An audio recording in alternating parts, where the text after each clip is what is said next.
العالمين والصلاة والسلام على سيد المرسلين أما بعد فأعوذ بالله من الشيطان الرجيم بسم الله الرحمن الرحيم والصلاة والسلام عليك يا رسول الله وعلى آلك وصحبك يا حبيب الله والصلاة والسلام عليك يا نبي الله وعلى آلك وصحبك يا نور الله فرمان مصطفیٰ صلی اللہ علیہ وآلہ وسلم جس نے مجھ پر 3 مرتبہ دن میں اور 3 مرتبہ رات میں درود پاک پڑھا، اللہ تعالیٰ پر حق ہے کہ وہ اس دن اور اس رات کے گناہ بخش دے۔ صلو علی الحبیب صلی اللہ علی محمد صلی اللہ علیہ وآلہ وسلم۔ 9واں سپارہ سورہ اعراف، اس کی آیت نمبر 200 یعنی 200۔ اللہ رب العزت کا فرمان عالی شان ہے وَإِمَّا يَنزَغَنَّكَ مِنَ الشَّيْطَانِ نَزْغٌ فَاسْتَعِذْ بِاللَّهِ۔ اور اے سننے والے، اگر شیطان تجھے کوئی کونچا دے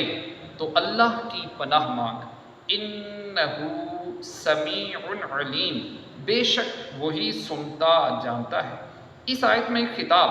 نبی کریم صلی اللہ تعالیٰ علیہ وآلہ وسلم سے ہے اور مراد اور لوگ ہیں، کیونکہ شیطان آپ صلی اللہ تعالیٰ علیہ وآلہ وسلم پر مسلط نہیں ہو سکتا۔ اور اس کا معنی یہ ہے کہ اے انسان، اگر شیطان کی طرف سے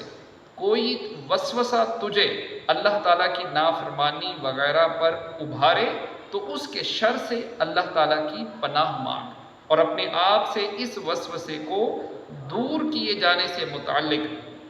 اللہ تعالیٰ کی بارگاہ میں التجا کر، بے شک وہ تیری دعا کو سننے والا اور تیرے حال کو جاننے والا ہے۔ امام محمد غزالی رحمۃ اللہ تعالیٰ علیہ فرماتے ہیں، صوفیہ اکرام اور مجاہدات کرنے والی بزرگ ہستیوں کے نزدیک شیطان سے جنگ کرنے اور اسے مغلوب کرنے کے 2 طریقے ہیں۔ نمبر 1، شیطان کے مکر و فریب سے بچنے کے لیے صرف اللہ تعالیٰ کی پناہ لی جائے، اس کے علاوہ شیطان کے شر سے بچنے کا اور کوئی راستہ نہیں، کیونکہ شیطان ایک ایسا کتا ہے جسے اللہ تعالیٰ نے تم پر مسلط فرما دیا ہے۔ اگر تم اس سے مقابلہ اور جنگ کرنے اور اسے دور کرنے میں مشغول ہو گئے تو تم تنگ آ جاؤ گے اور تمہارا قیمتی وقت ضائع ہو جائے گا، اور آخر کار وہ تم پر غالب آ جائے گا اور تمہیں زخمی کر کے ناکارہ بنا دے گا۔ اس لیے بہرحال اس کتے کے مالک کی طرف ہی متوجہ ہونا پڑے گا اور اسی کی پناہ لینی ہوگی تاکہ وہ شیطان کو تم سے دور کر دے، اور اللہ تعالیٰ سے پناہ مانگنا تمہارے لیے شیطان سے جنگ اور مقابلہ کرنے سے بہتر ہے۔ نمبر 2، شیطان سے مقابلہ کرنے، اسے دور کرنے اور اس کی تردید اور مخالفت کرنے کے لیے بندہ ہر وقت تیار رہے۔ میں امام محمد غزالی کہتا ہوں، میرے نزدیک اس کا جامع اور بہترین طریقہ یہ ہے کہ مذکورہ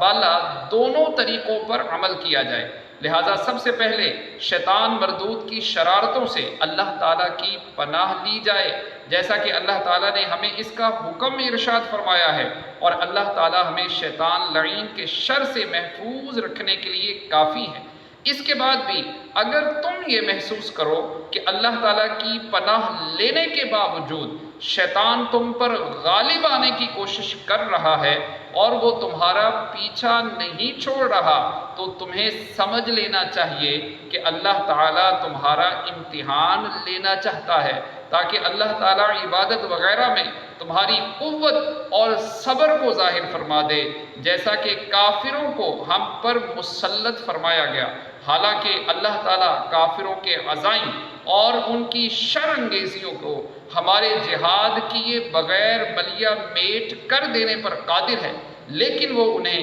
صفحہ ہستی سے ختم نہیں فرماتا، بلکہ ہمیں ان کے خلاف جہاد کرنے کا حکم دیتا ہے تاکہ جہاد، صبر، گناہوں سے چھٹکارے اور شہادت سے